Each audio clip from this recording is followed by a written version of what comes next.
Yo, what's up guys? Bill here for Classic Rock and Metal Review, here to lay another mandatory boot on you. This one I just picked up pretty recently, came out a few months ago. Ozzy Osbourne, Definitive Memphis. It's on the Zodiac label. Of course, got to get it from Japan. Great one. And this is a 1982 show with Brad Gillis on guitar. Only about 5 weeks after Randy's passing. I also happen to have the original Shades version of this show from 10 years ago. This is a 2012. They called it Speak Evil of Oz. These are the same exact show. Like I mentioned, Memphis, Tennessee, 1982. They were 78 minutes long. So we'll go into what was up with the band at the time. We'll go over the show itself, and then we'll compare the two CDs. So if you guys want to like and subscribe, that'd be great. I'd appreciate it. Hope you's all doing well, and hope everyone's having like a good summer. So what's happening with Ozzy at the time? Obviously, the Diary tour starts November of '81. Bob Daisley's out, Rudy Sarzo's in, Lee Kerslake's out on drums, and Tommy Aldridge is in. You know, what could you do? It happened. Not everyone's favorite decision, especially in hindsight, right? Even though we love those other guys, but unfortunately Randy passes. That's March 19th. Band takes about 10 days or so off. Their first show back after that tragedy is April 1st with Bernie Torme on guitar. He only lasts about 7 shows until about April 10th. Brad Gillis' first show is either the 12th or 13th, depending on whose version you're reading about. So this show here in Tennessee is his 12th gig with the band. Like I said, takes place April 28th, 1982 at the Mid-South Coliseum, Memphis, Tennessee. And there you go. So there's the setup leading up to the show. So the show itself, it's a radio broadcast from a service called The Source. I was familiar with Westwood One and radio King Biscuit Flower Hour growing up in Philadelphia. Not familiar with The Source, but nevertheless, that's the broadcaster. There are also a couple of DJs from Rock 103 in Memphis that are also here on the disc, but they're only there briefly. All these announcer things I'm telling you about, they just take 20, 30 seconds at the beginning and then the end, and I think right before the encore. But just to set up with what's going to be on the disc, like I said, 78 minutes, the entire show. These guys, when they sound like they're in their 50s, back in '82. It's kind of funny because they describe Ozzy as coming out on a satanic type of throne. It's just a riot here, and that gets me every time. Overall, I'd say so. The one thing about this show that's different is that the keyboards are like high in the mix, and that's on both CDs. The performance itself is exactly the same. The only difference with these CDs is the sound quality. Keyboards were high in the mix, and you know what? That's not my overall favorite sound for the band, but it's a really different perspective. It's kind of interesting. You still hear all the instruments clearly and equally. The keyboards are just higher than they usually are, which is really cool because you actually hear some things that you didn't hear before, and it also with Don Airey on keyboards kind of makes you wonder were some of these things he's playing on the records, and I just never noticed them before. Makes you wonder. So it is a really cool, interesting mix that, of course, was being done at the show. There's nothing you can do about that after the fact. I like it. It's cool. Like I said, kind of a different experience. I'd have to say that this lineup is probably my second favorite lineup of the band. Of course, we all miss having the Blizzard guys in there, right? But you know what? Sarzo and Aldridge, pretty competent replacements. You still got Don Airey on keyboards. As you know, he was in and out during this era with Ozzy. So he's here. Ozzy sounds really good. Really, really good, as Ozzy goes. One of his better shows, I'd say. And Brad on guitar. I always loved Brad's playing, and I still do. I always have. With Ozzy, I'm talking about. I don't know much about Night Ranger or anything else he's done. I just know about his Ozzy playing. I think it's great. And the reason, I think a lot of people have the same opinion of Brad's playing, and it goes like this, and I agree. It's really, really faithful to Randy's for the most part, and every now and then he's just going to inject his own style and sort of freshen things up, and I really like that out of my guitar players that replace, you know, big name guys.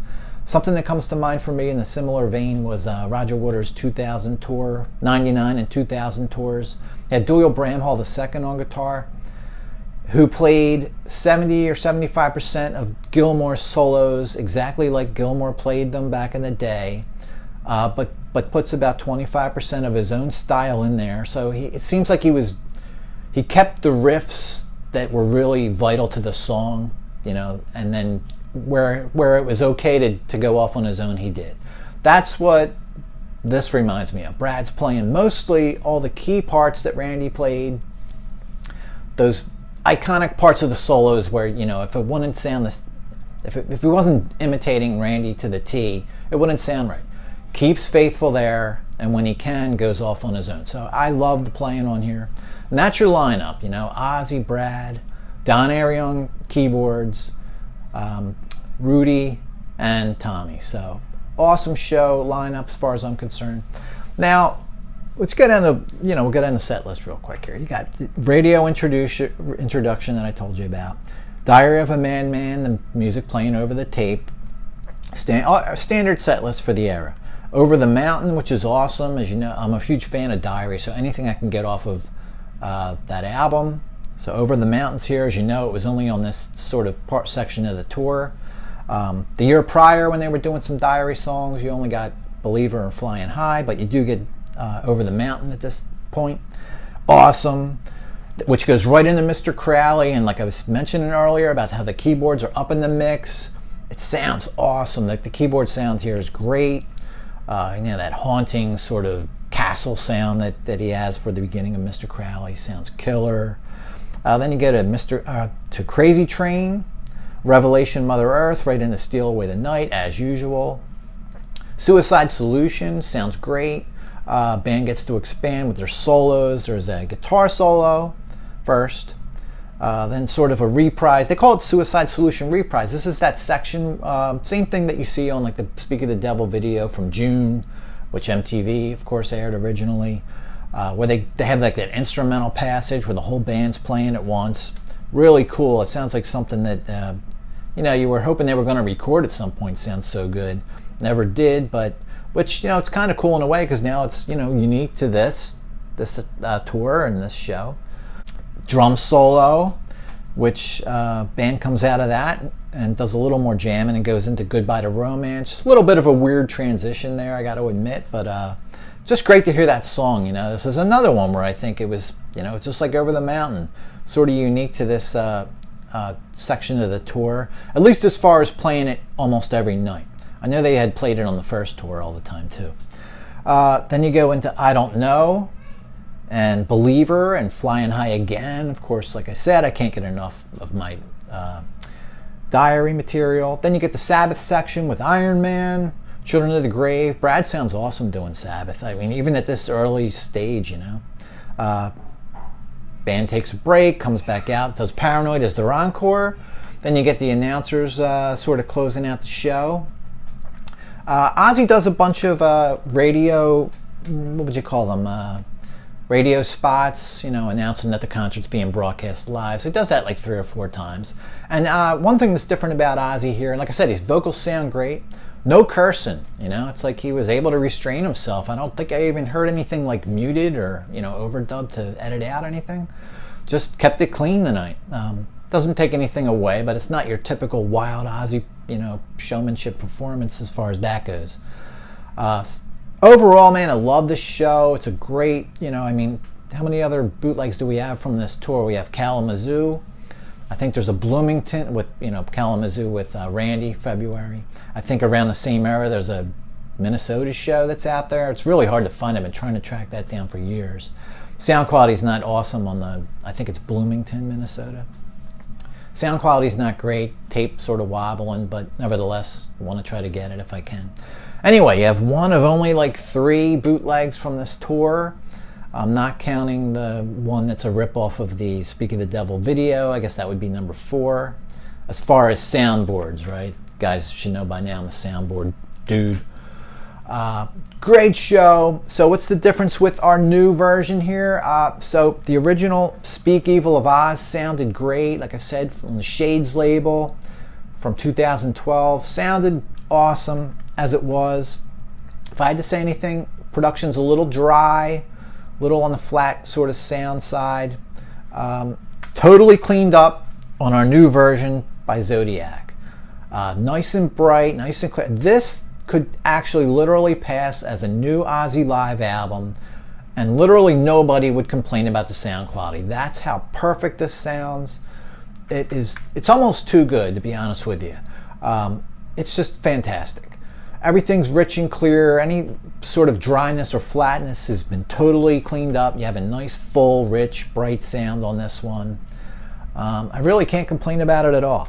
Occasionally on some of these remixes or remasterings, you get that sort of phaser effect they put on the vocals. I thought I might have detected a little bit of that here with Ozzy's vocals.